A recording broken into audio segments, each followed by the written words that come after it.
Régis Le Sommier est là, avec ce livre. Bonjour, et une Sonia. question importante aujourd'hui. Qui est le diable? L'autre ou l'Occident? Le diable, c'est souvent l'autre. Et souvent, en fait, c'est une vraie question et il faut aussi se poser la question. On va parler beaucoup de Donald Trump dans cette émission. Il ne faut pas oublier que Donald Trump, il y a 3 mois, était considéré sur le service public comme un fasciste américain, que des journalistes français l'avaient accusé d'utiliser, je donne juste un exemple, le Madison Square Garden à New York, qui était une salle que les nazis américains, en effet, en 1932 avaient utilisée, et donc on faisait le parallèle. Aujourd'hui, beaucoup de gens le voient comme sauveur du monde, beaucoup de gens mourraient d'envie d'être à son investiture, donc en termes de diabolisation, là, il y a quelque chose, et il y a un solide portrait de Donald Trump. Aux éditions Max Milo, évidemment, par le reporter de guerre Régis Le Sommier. On va en parler. Vous connaissez bien les États-Unis également, oui. Régis Le Sommier. Une partie, difficile à quantifier, mais des Américains immigrés depuis une génération ou deux, sont pour cette maîtrise. Oui, tout à fait. D'ailleurs, ce qui est intéressant, c'est les performances que Donald Trump a fait dans le vote latino, y compris, et aussi comment chez les Noirs américains, c'était assez inattendu et ça fait partie aussi des succès de Donald Trump cette fois-ci. Mais sur les questions migratoires, souvenez-vous, moi je m'en réfère au précédent mandat de Donald Trump, il y avait cette fameuse question du mur qu'il avait promis et qu'il avait commencé à mettre en place sur la frontière pour empêcher les migrants de passer. Eh bien, il y avait un aspect dissuasif, même si le mur, souvent, on voyait que, oui, il y avait des trous dans le mur, il n'avait pas été, il suffisait de passer quelques kilomètres plus loin, et il y avait. Et il y a toujours, et il y aura toujours, des immigrés clandestins qui passeront aux États-Unis. Mais je vous donne 2 chiffres. Vous avez évoqué, Gérard Carrérou évoqué 7,5 millions pendant les 4 ans de Donald Trump. Quand Donald Trump était au pouvoir, la dernière année de son mandat, il y a eu à peu près 400 000 immigrés clandestins qui sont parvenus à rentrer aux États-Unis. Quand Joe Biden, en 2017, a suivi 2 millions la première année. Vous imaginez l'appel d'air? C'est-à-dire qu'en fait, comme Donald Trump a été battu, Joe Biden a fait œuvre, on va dire, d'ouverture, a dit nous sommes les démocrates, l'Amérique, pays d'immigration, etc. Et tout à coup, il y a eu des caravanes entières de migrants venant d'Amérique du Sud qui ont pénétré aux États-Unis et qui sont arrivés. Donc, si vous voulez, l'effet de Donald Trump, il est aussi lié à la communication, il est aussi lié au fait que ce président, quelque part, fait peur. Il fait peur aux ennemis de l'Amérique. On parlera peut-être des questions internationales et notamment de la situation par rapport à l'Iran. Mais ça rappelle, au niveau... Il a un aspect dissuasif. Oui, donc mais évidemment, Giorgia Meloni avait fait la même chose avec des spots publicitaires. Évidemment, et ça a marché partiellement. Je crois que l'Italie a baissé 65% de moins d'immigration clandestine l'an dernier. C'est-à-dire le message passe avant même l'action. Il faut l'action. Alors que chez nous, c'est l'inverse. Il n'y a pas l'action non plus. Il n'y a pas les deux. Si on ne dit rien et si on dit welcome, évidemment, les gens vont venir.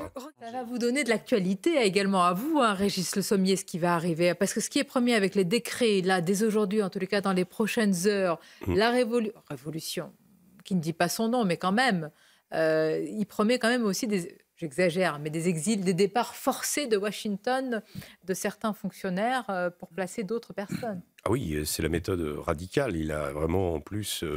il a aussi demandé que ceux qui avaient participé au retrait catastrophique des États-Unis d'Afghanistan présentent leur démission, les militaires. Donc il est vraiment, il a l'intention de frapper fort dès le début. Il faut savoir aussi que le système américain fait qu'un président qui est élu pour 4 ans, en général, a 2 années dans lesquelles il peut agir. C'est les 2 prochaines années, puisqu'il y a les élections de mid-term qui, en général, montrent une insatisfaction. C'est assez rare pour un président en exercice, même s'il est arrivé, de remporter ces élections de mid-term. Mais après, c'est beaucoup plus difficile de faire passer des choses à la Chambre. Et donc, Donald Trump entend commencer dès le début et capitaliser sur ce succès électoral. Je pense que tout vient de cette victoire qui lui a permis de remporter la Chambre, qui lui a permis de remporter le Sénat. Et puis, électoralement, on ne s'attendait pas, parce que médiatiquement, on avait sous-estimé le phénomène Donald Trump. Je disais en introduction tout à l'heure Pas certains. Nous, chez Omerta, on avait fait notre couverture en septembre dernier avec Donald Trump, à l'époque où Libération faisait Kamala Harris, le début de la victoire, ou quelque chose comme ça. Donc on est quand même, on s'est mis le doigt dans l'œil avec Donald Trump, on s'est imaginé qu'il ne passerait pas, on l'a même stigmatisé, et là, tout à coup, on s'aperçoit que le personnage est en train d'arriver, il est en train de déferler, et il y a un vent de panique évident. Alors, on va en parler. Quand on entend François Bayrou, on sent bien aussi qu'il n'est pas très à l'aise, parce que le vent de Donald Trump n'est pas forcément en train de pousser, et puis la France est incapacité, vent de panique avec de la part un de président... et d'autres qui, au contraire, affaibli, veulent afficher affaibli, leur proximité idéologique. Il a fait comme ce qu'il avait fait dans son premier mandat pour ça, c'est-à-dire apparaître comme le milliardaire du pauvre.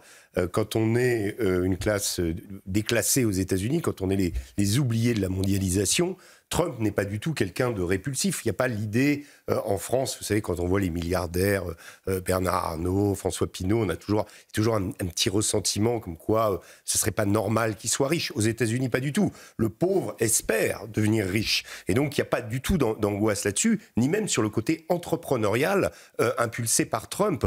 Trump, c'est le businessman qui arrive aux affaires et qui va gérer l'Amérique comme une entreprise. Et ce qui est très intéressant avec Musk, avec l'élément Musk, il y a d'autres éléments qui sont très intéressants dans cette administration, Robert Kennedy Jr., Tulsi Gabbard en particulier, qui ont été rapportés, pièces rapportées du Parti démocrate. Mais Musk, il a ressuscité quelque chose qui était très important pour les Américains, c'est cette idée de la nouvelle frontière. Si vous voulez, je vous donne un exemple. Quand on a vécu la guerre en Ukraine, on a parlé de Gaza tout à l'heure, on a vécu quand même une séquence très lourde en termes d'images, de destruction. Et moi, je me souviens d'avoir regardé Twitter, où on voyait tout le temps des bombes qui tombaient à droite à gauche. Et puis un jour, je vois une vidéo où on voit quelque chose, je me dis, tiens, encore un missile qui tombe. Eh bien non, c'est un booster de la fusée de Musk. On a vu cette image. Et on a vu cette image qui a surpris tout le monde. Et on s'est dit quoi ? Les Américains se sont mis à regarder les étoiles à nouveau. La dernière fois qu'ils avaient regardé les étoiles, c'était dans le discours d'investiture de John Kennedy, qui leur promettait... Donc ils regardent le passé, les valeurs et les étoiles. Bien sûr, parce que et aujourd'hui, la frontière, elle n'est plus sur la Lune, elle est sur Mars. Donc il y a vraiment l'idée de rêver en regardant les étoiles, à nouveau, d'un destin collectif.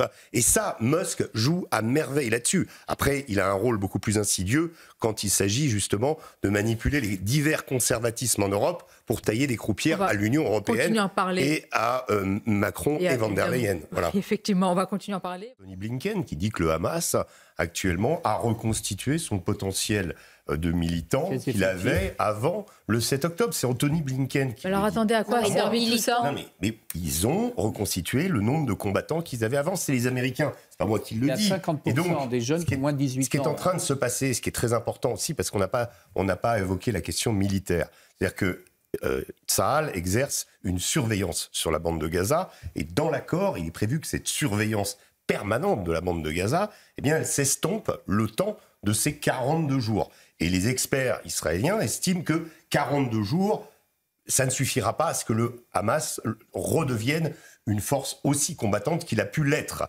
Mais néanmoins, il est évident que le Hamas va profiter de ce laps de temps pour se reconstituer. On l'a vu déjà faire son opération de communication hier, qui normalement n'était pas prévue. Dans le deal, il n'était pas prévu que les Gazaouis viennent prendre des selfies avec les combattants masqués du Hamas. C'est ce qui s'est produit à Khan Younes, la ville justement de Sinoir. Et pour ce qui est de l'état-major du Hamas, pardonnez-moi, mais effectivement, Mohamed Def a été éliminé, mais Mohamed Def n'était plus, qui est chef des brigades Al-Qassam, n'était plus en état de diriger les opérations. Les Israéliens ont tenté de l'assassiner 7 fois. Et la dernière fois, il a perdu une jambe, etc. C'était Mohamed Sinwar, le frère de Yahya Sinwar, qui aujourd'hui est aux commandes du Hamas. Donc vous avez une nouvelle génération, et Gilles le sait très bien, les groupes djihadistes sont capables de régénérer leur chef assez rapidement et de façon efficace. Maintenant, ils n'ont plus les armes qu'ils avaient avant. Il y a évidemment la question de la pénétration, et c'est pour ça qu'Israël voulait garder des soldats sur le corridor de Philadelphie au sud, pour empêcher justement cette arrivée d'armes qui vient essentiellement d'Égypte, si je me trompe. On a parlé des tunnels, etc.